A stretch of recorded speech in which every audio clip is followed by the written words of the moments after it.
God.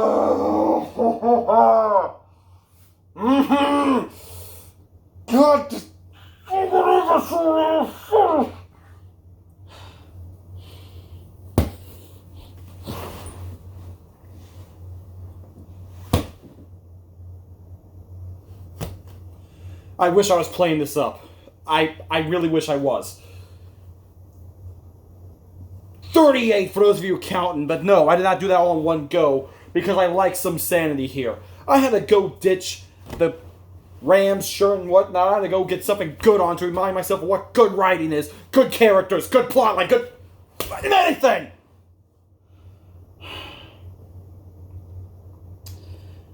So, up until now, Kate Leth, Miss #KillAllMen, for those of you who've forgotten,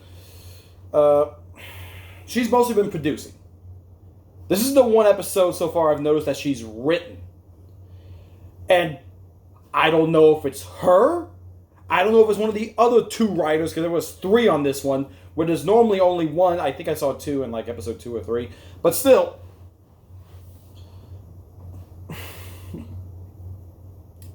37 shots in for this one episode.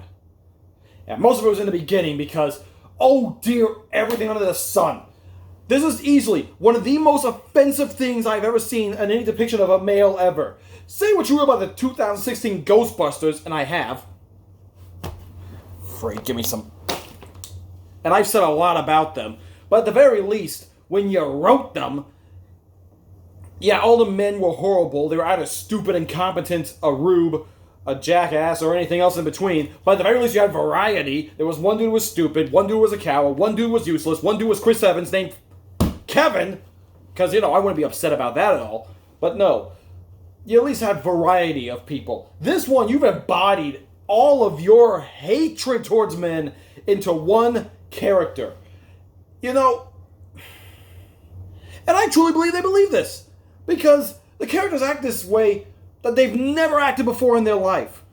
And it's painful to watch. It really is. I guess I should get to the plot of this because you care about the plot.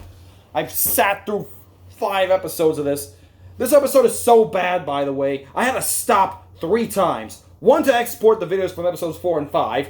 One time because I had to be reminded what good female writers are. And another one because, honestly, I just needed a break because I was a good bit in. And I got 6 empty bottles of water behind it. This is number 7. Currently using the camera right now, so that's nice. But I guess I should get to the point besides just me spending the last 3 minutes raging against something that you probably haven't seen. And I'm glad you haven't because, dear almighty. Episode 6. Crushing Obstacles. More like crushing genitals, because, man, if you saw a straight man, you gotta bash that down until he's nothing. God, this is... Yeah, so, case in point, not a fan of this episode. Because, up until now, most of the men in this have either been trans, in the way of Calloway and Snapdragon, and I know Snapdragon is not trans yet, but they've made him out to be trans, and this is kind of one of the first episodes that hints at that, and that growth is actually pretty good. I'll give credit and some credence there, but we'll cover that more a bit later. And the other is Parcell, who is very, very feminine. I'm pretty sure Parcell's a dude. I'm pretty sure I've heard him say, when Parsley was talking to him, that she said he. So I'm going to go off on a limb and say that he is, but given on his traits, he's very feminine, he's very subdued, not very, for lack of a better word, masculine. You're not going to see a Tony Stark in this. You're not going to see a Thor. You're not going to even see a Spider-Man of all people in this. No. You're going to get either very feminine men, or trans men, or some females who be transitioned to males, or you're going to get jackass straight guys like this. And like I said, I don't care your political views, whatever, but when you literally create a hashtag #KillAllMen, and you create the most, and I am not being hyperbolic here. Most people say, this is the worst thing I've ever seen. This is the worst. Okay, this is not the worst episode of anything I've ever seen in my life. Far from it. Okay, maybe not far from it, but pretty freaking close to. but not the worst. I can think of a few off the top of my head that are worse objectively. See the finale of Cowboy Bebop, the live-action series, coming one day when I finally sit down to fully review that. But the fact of the matter is, we enter Aster. This is the first time we actually see the classes together, to the point where it's standing room only for a lot of the side characters, and I'm forced to ask a question. We've already seen that cousins use magic and whatnot to basically create alternate rooms and dimensions. I imagine you'd be able to at least widen a classroom or whatnot so everyone can have a seat. I mean, Time is sitting on a windowsill, but somehow when Aster shows up, who is literally this masculine male, he's blonde, he's got muscles to him, he's got a ponytail, he looks like this and talks so over the top, and they treat him like a freaking rube. The dude's too dumb to live, I would almost say, in the vein of Chris Hemsworth from the 2016 Ghostbusters film. But throughout it, he's just an idiot. And it'd be one thing if it was played for a comedical aspect of it. In the same vein like the dancer from Blazing Saddles was. She was a satire of that situation, and they poked fun of it, and she still had some control in the power, which is why villains hired her, because she was a femme fatale. It just happened that the sheriff managed to flip her. So, in this situation, we get Aster, who is the only, with the exception of Cal, and if you think he's exempt from this rule, oh no, give it to episode 8. But for the most part, Aster is the only representation of a straight male with any form of what they presume masculine traits. And if that was the only thing that got me upset, honestly, a bad character, I've seen enough token characters to last a lifetime, especially in horror films, and I've seen enough poorly written characters, once again, to last me a lifetime, usually in indie films, bad comedies, and horror films. But there's something in this that really ruins a character for me, and it comes completely out of nowhere. But since it's stated, it cannot be unstated. And I'll get to her in a minute, but... So we get Aster, and all the classes are together, and for the most part, we see Caraway again. He's teaching a class on runes, but he's being very contradictive, which, in fairness, trying to read runes, Sanskrit, chicken bones, fortune-telling, all that stuff, is up to interpretation on how you can read stuff. Destruction could mean destruction of your life, destruction of health, or destruction of obstacles and destruction of strife. It depends on how you want to interpret it and how you read it, and some say it's also based on how the card's positioned. In this case, he rolled a bunch of dice, including a blank one, which I don't know how you read a blank one when it's on a gyro, so it can point in any direction. What's your true north on that? But regardless... So, that happens, Aster shows up, and Rosemary falls in love with him at first sight. You know, the whole puppy dog crush, and fair enough, she's 15, hormones and whatnot, so it's not exactly unbecoming. But this is where we get the first couple of shots, where literally it's Aster being a dumbass. I'm just going to call him what he is. And then we got Sage being jealous because Rosemary's into another dude. And I know some people who, if there's a fan of this watching this, how the heck did you find me? But still, there might be that one person who says, but Critic, don't you know she's going to fall for Snapdragon? Yeah, after he dresses like a woman. Oh, kind of spoiler for episode 8 there, but we'll cross that bridge when it comes. But yeah, no. She's basically upset that Rosemary's pining for a man, God forbid. And I do admit there's somewhat of a bit of a moral in this that I do actually understand. It's the proverbial love at first sight crush versus a long-term relationship.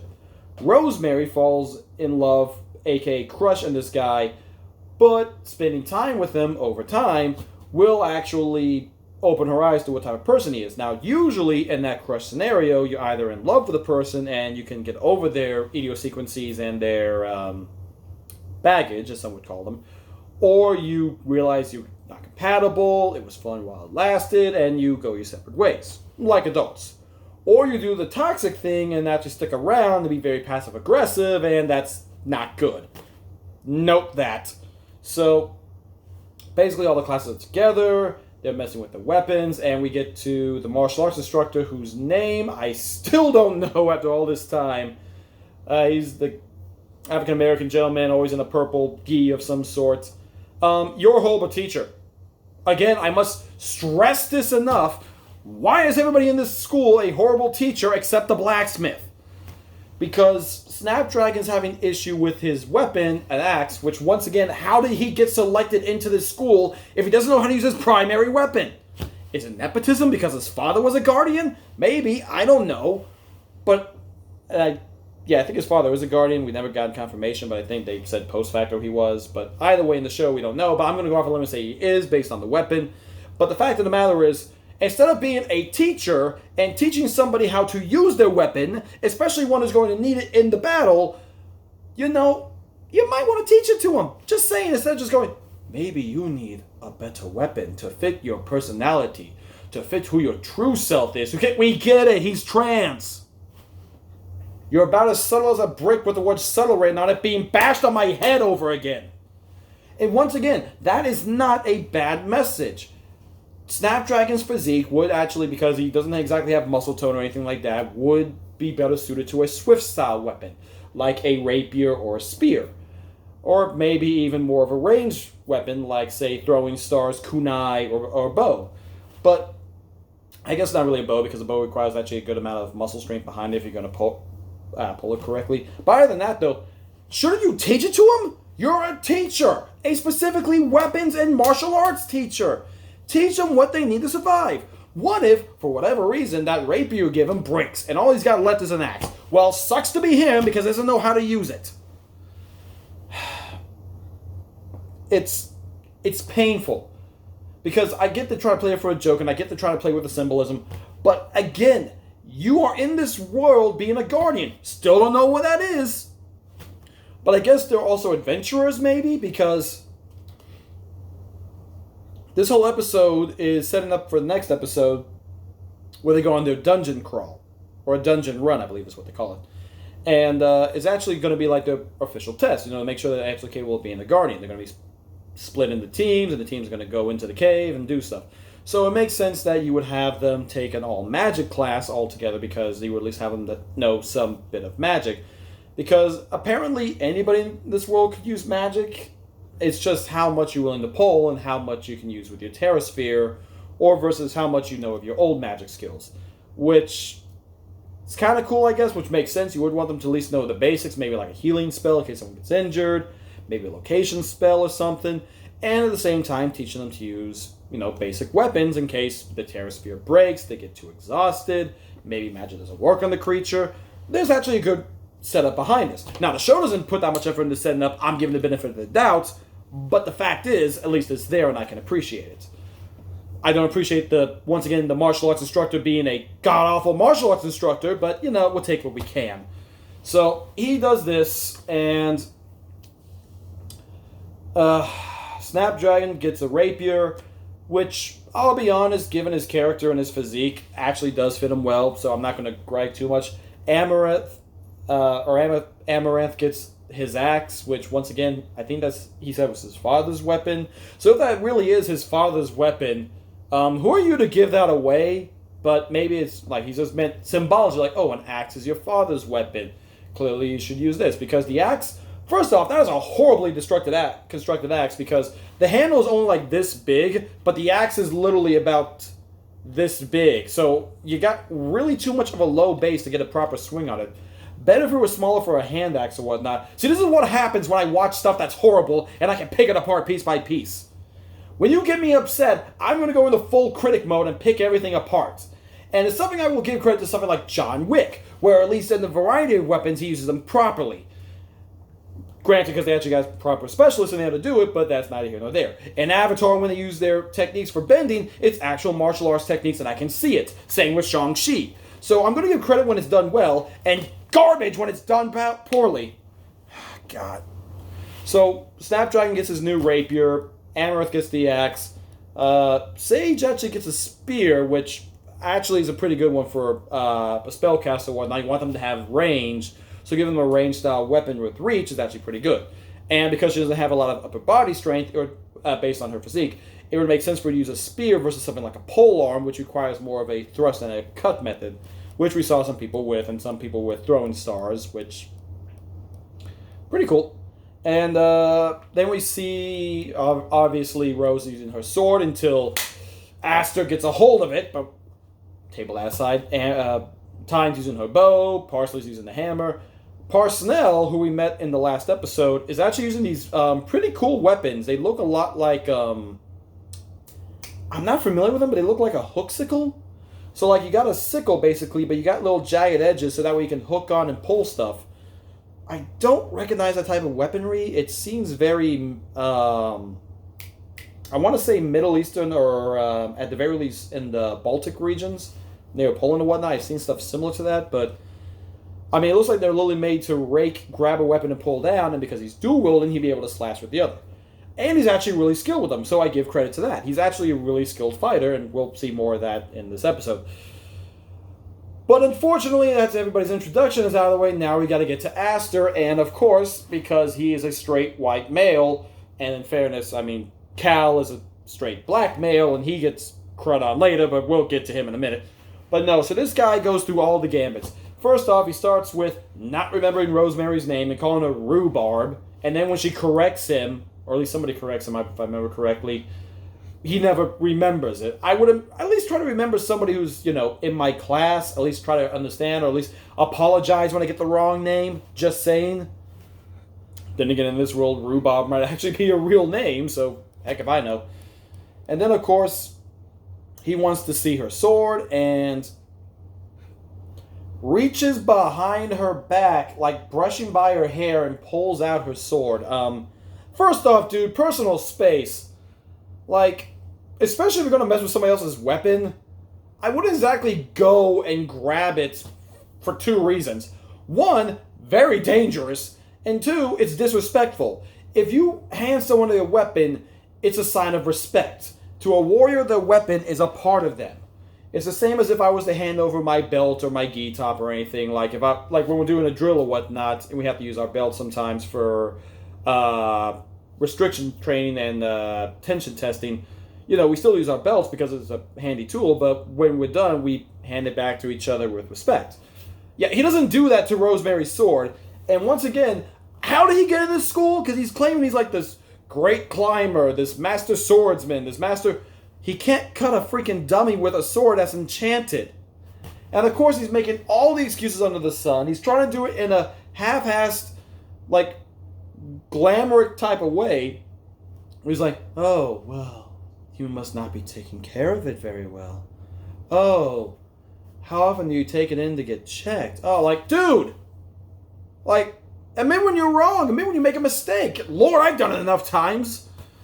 But no. Because, once again, Kate Leth is one of the writers on this, and I gotta pin this on her. If it's somebody else, please correct me so I can give proper shame to them. But the fact of the matter is, the first sign of traditional male, and they have to make them look this bad, this over the top. And if you think it's just maybe I'm overanalyzing, no. There's a scene later that a lot of people overlook that I will not, and it is massively insultive to men and to women. So to whoever wrote this scene later on, you can get the biggest middle finger I can't show on YouTube. Lest I get called out or canceled or something like that. No sponsors yet, so But yeah, so now this is something good I will give this teacher credit for. For once, I will give this teacher some credit being a good teacher. So, after they all basically talk about how much Aster and Rosemary want to, do the thing. God, no, not do the thing. That's served only for Julie and Varric from Avatar Legend of Korra. Because that is a healthy, somewhat, relationship. I say somewhat because it gets better as time goes on and Varric actually comes to respect Julie and all that other stuff. But beyond all that, yeah, so basically, they're messing around, and she's giving him the goo eyes, and he's taking full advantage of the situation, thinking it's a natural day for him. And the teacher says, okay, we're going to pair up and be ready for this little obstacle course. Which is good, because in the dungeon crawl, you're going to be paired with people. Now, he does something clever, and I like this. He goes, form a circle and stand next to the person you want to be with. But then he says, okay, now look across from you. That's your partner. And I kind of like that. It's a good mix-up and a change of people because you never know who you're going to be paired with or who you're going to be partners with. Sometimes you're going to be someone who's really good, like Parsnell and Parsley. Sometimes you're going to get someone who's a bit distracted, like Sage. And you're going to get someone who's completely blinded and full of vanity, which is Aster.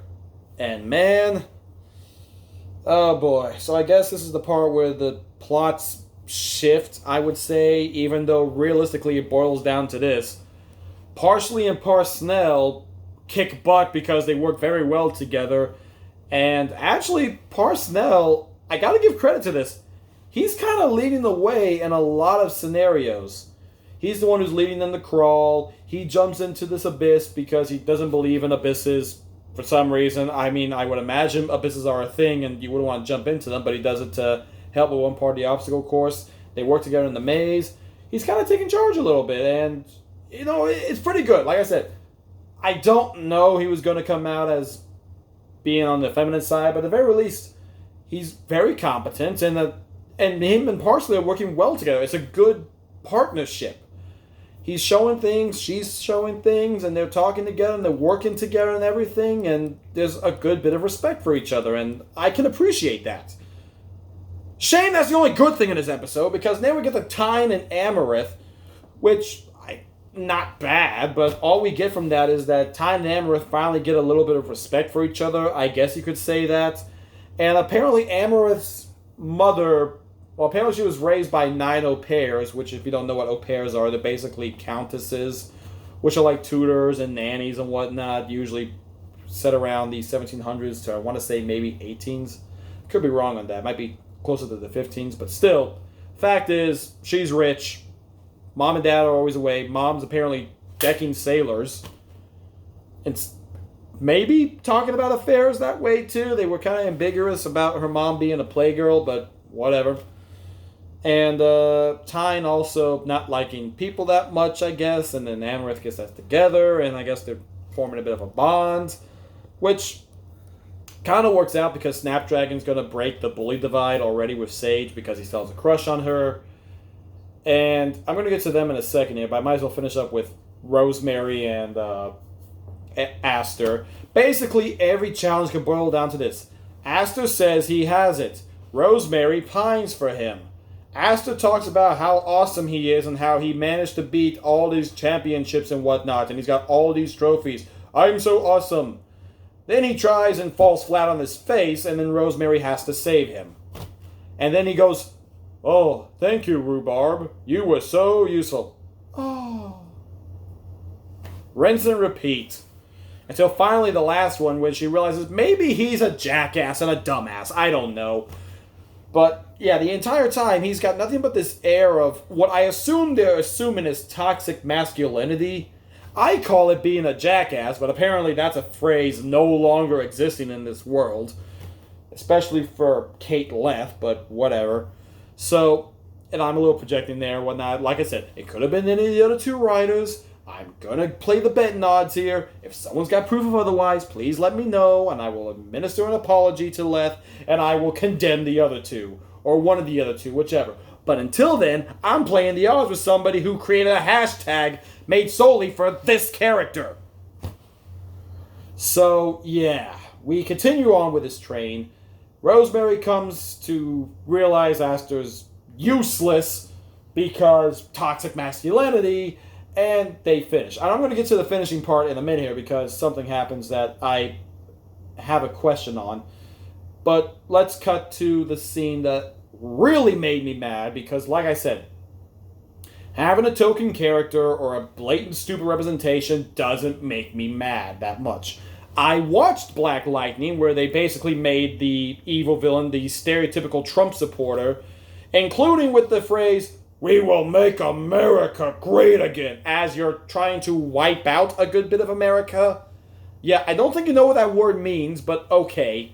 But like I said, I enjoyed the first season of Black Lightning, despite all the really forced political stuff. Mostly because I enjoyed the characters, the plot was alright, villain's one-dimensional, and the daughter was not exactly that good, but neither here nor there.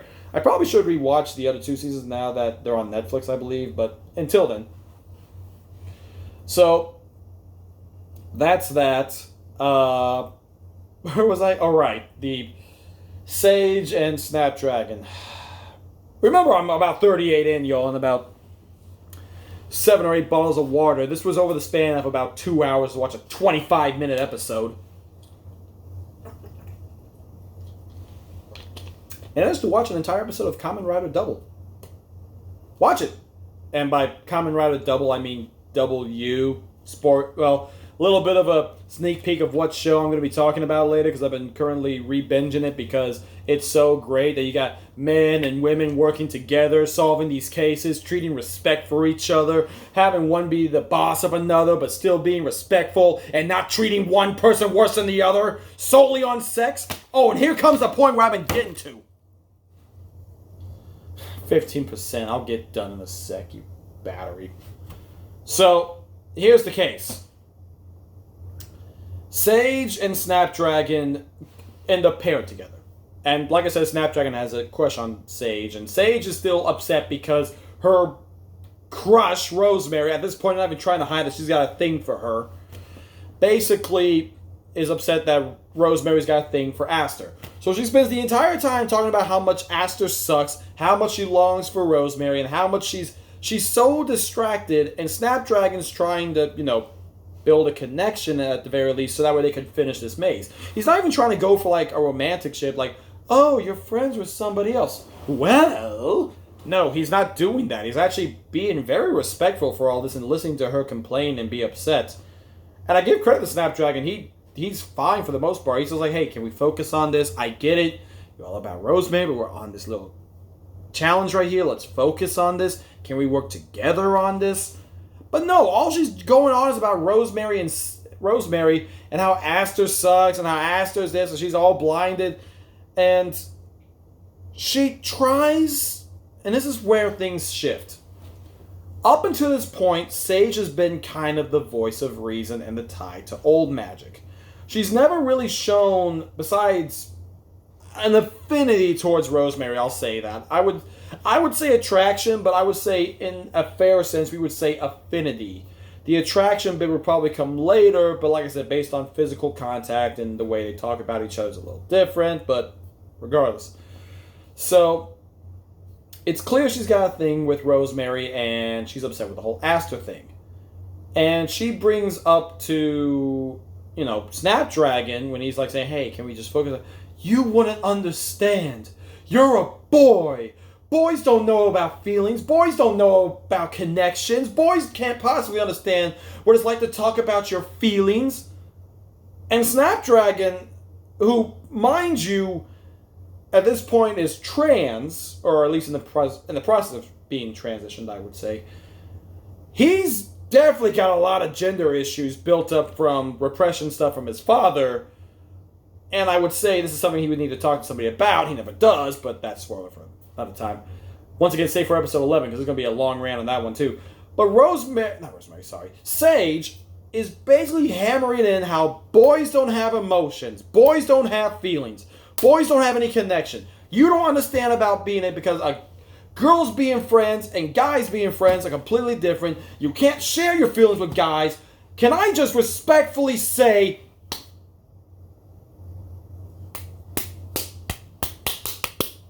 If you want to slow that down to see it, by all means, go ahead. But I am done with this. How dare you?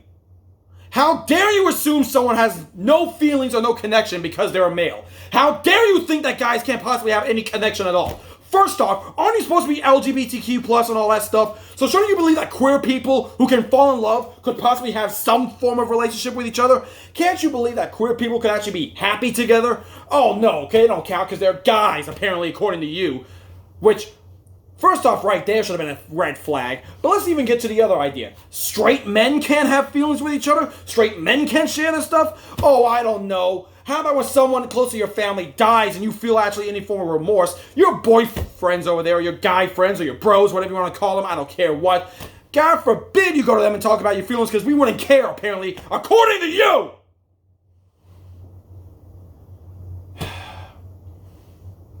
And this is something I've been sitting on since I watched the first time through this, and the second time when I was going to actually try to write this whole thing out, but it became like a, not even joking here, it was about a 15-page massive rant and all this stuff with all these examples.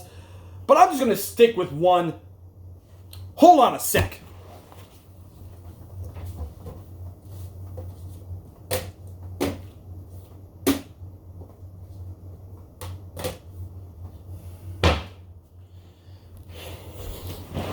Hey, people from High Guardian Spice, if you stumble across this, let me show you something. You see this here? Kamen Rider build. All episodes, 1 through 49. Oh, you want to know what that's about? Oh, it's nothing but just war and guys having to fight other people, having to save countries. Oh, and you know what happens afterwards because they have to take people's lives and how they feel horrible? They talk to each other. They express their feelings. They talk about how it sucks. And you know how I know that? Because out of the 4 main fighters in that, 2 of them have killed a brother of another one. Basically, you had 3 brothers, and then 2 of them killed 2 of them, and 1 of them died trying to save his life. Long story. Really good series. Oh, yeah. You know what else? Hey, you see this? This is Legend of Heroes Trials of Cold Steel. You know, that has people talking about their feelings to everybody because everyone's got some baggage, and no matter what gender, what race, what religion, because in that place they actually have different religions, they talk about to each other, they treat each other with respect and understanding, something you don't have.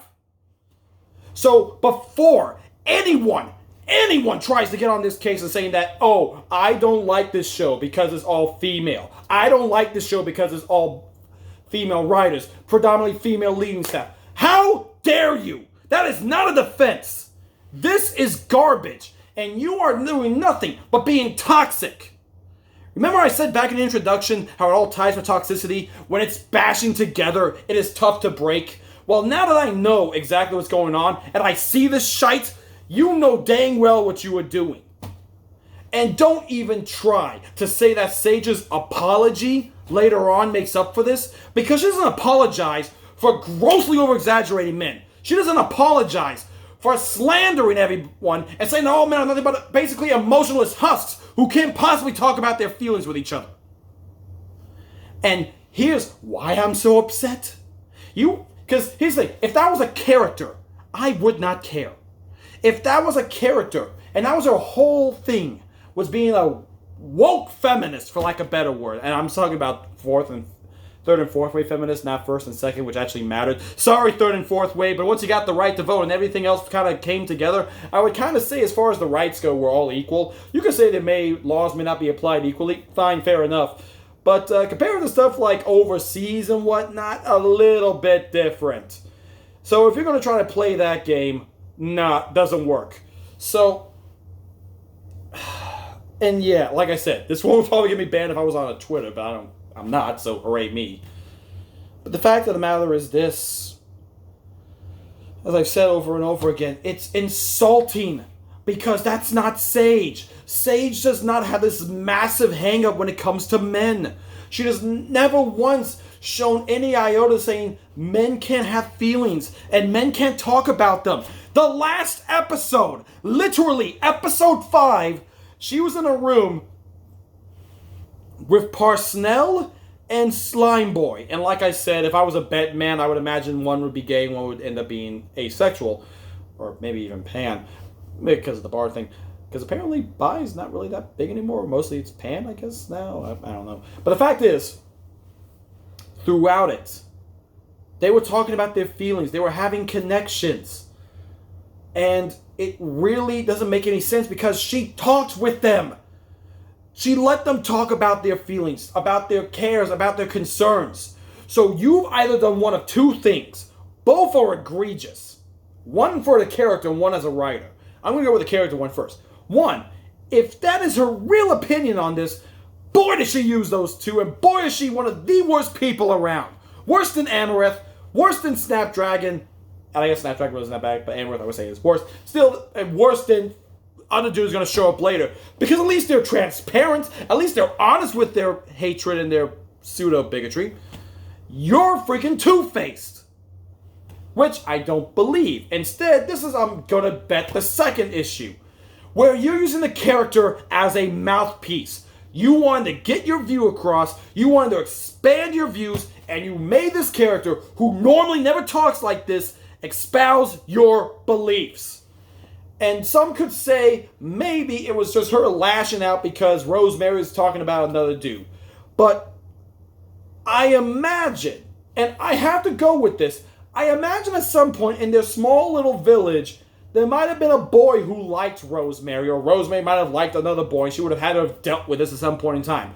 Maybe not when she was 15 and now the puberty stuff's all kicking in and everything, but kids have crushes, it happens.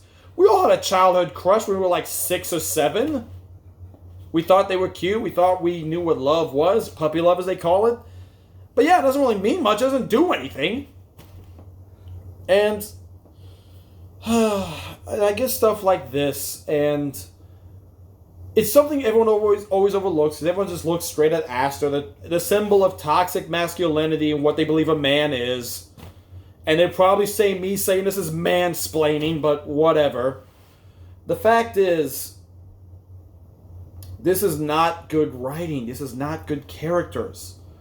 Like I said in episode 4, you have potential. That was a legitimately competent episode. You needed some work on it, but at the very least, it wasn't bad. It wasn't the best, but it wasn't bad. And episode 5 was serviceable. We've seen it 1,000 times before, but it wasn't anything outright horrible like this is. And this is why, if anybody's curious, I had to do the drinking rules with this, and I know 36, 37, whatever, I stopped keeping track after a while. Because this is legitimately horrible writing, horrible characters, from something that could have been good. And I truly believe in my heart, Ray Rodriguez, he doesn't want this to be this way.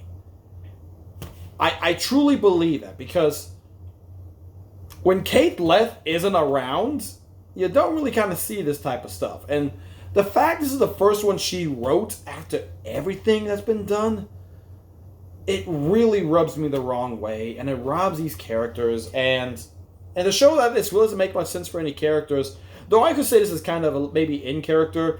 Parsley has never been the type of person to be upset with anybody. She's always trying to be the friend. But when Aster basically tries to praise Rosemary, even though he still can, he has to come off like a jackass about it. She says that, she's not into him, she doesn't like him anymore, and he says, I figured you were stuck up. Because that's a thing, just ask her to smile, why don't you? Because that's a running joke. To the point where Parsley chucks up her hammer and smashes his foot because, well, 2 reasons. One, she did it because for some reason, even though her and Parnell crossed the finish line at the same time, she destroyed more dummies in the training hall, which doesn't make any sense because he never said they were being judged on how many dummies they destroyed. And it seemed like there was a fine amount of dummies there, so it wouldn't make sense to, tear them all. In fact, we saw people in the balcony sparring with each other, doing body check drills and everything, so, it makes no sense. But it was all an excuse so Parsley can give up the trophy to Parnell by chucking her hammer up in the air and shattering freaking Aster's foot. Yeah, this giant hammer that can smash boulders just landed on this guy's foot. He's never going to walk again. Magic might change that, but we never see him again. To my knowledge, maybe he might be in a background. I'll take a look to see if I see him again. But to my knowledge, I don't remember him showing up again. So I think he is gone. But, yeah, this was the episode I was dreading the most. And after this, there's animation errors here and there. There's really bad PNG movement shots with somebody standing like this. And they just move from side to side like this. But that's for another time. And it pains me when someone uses a medium as an outlet, because the whole point of outside media, video games, movies, shows, they're escapist fantasies in a way. Their job is to take us out of the real world and Put us in a fantasy world. One we wish we could maybe be in. One that we could feel the tension of being a part of. One we like seeing it unfold. But more and more these days, a lot of people are sucking in their own political views. And it's not solely just the left, and it's not solely the right. It's a bit of both. Some could say it leans more one way, but I'm not here to argue that. The fact is, when that stuff gets dragged in, it sucks you out of the world and sucks you out of the enjoyment. And it's something like this where I've seen shows made a predominant female cast be good, and they don't have to demean men. Winx Club, for example, is a really good version of that. Sailor Moon is good. Steven Universe. Sorry, I'm allergic to bad stuff and it's still on my television right now, but yeah. But I guess I'll just be rambling at this point, but it really does hurt, you know. I know that's showing feelings, which according to this, men don't have, but it really hurts to see somebody with such a closed-minded view being able to go off of this. And they should have the right to, but like that, I should have the right to call them out on this and say you shouldn't do this. And I'll leave you with this. If you somehow stuck around all 41 minutes, kudos to you, but the fact is this. Men and women in all mediums can do anything. As long as you have a good script and well fleshed out characters. You can write anything. No one has to be demeaned. No one has to be the greatest OP, greatest of all time. And you know what showed me that? Beyond all the other stuff, but the best example I have ever seen is right here. Legends of Heroes, Trials of Cold Steel. Trials in the Sky, 1, 2, 3, Cold Steel. And when Zero and Azure come out, I've already read the plots to them because I want to know for the Cold Steel, but they do. Men, women, gay, straight, doesn't matter. They all work together, they all have respect for each other because they're more than just their identity. They're more than just a preset check mark you can make in a box. And no one has to be demeaned to make someone look good. Everyone has their moment to shine. Everyone has their growth. Everyone has their own characteristics, flaws to overcome. And watching that growth and that development is worth far more than any straw man, any horrible representation of an opposite viewpoint. If you ever have to show someone at their weakest to make your characters look strong, they are not strong at all. They are just as weak as you want them to be. They're just a little bit better than the previous one. But anyway, y'all. I'm almost out of camera. I'm almost out of space here, and I'm almost out of battery, so I'll leave you all with this. Episode 7 will have a bit of drinks with them too, but that's mostly because in the beginning their animation errors are abundant. I call him the little green jumping man because he jumps around from scene to scene. You never know where he's going to be, but he keeps hopping around. But other than that, yeah. Episode 6, easily one of the worst. 7, 8, 9? Well, we'll see what happens when we get to them, but for right now, this is the $1 Critic signing off. Seriously, guys, play Legends of Heroes. You won't be disappointed. This you will be with, though. Later.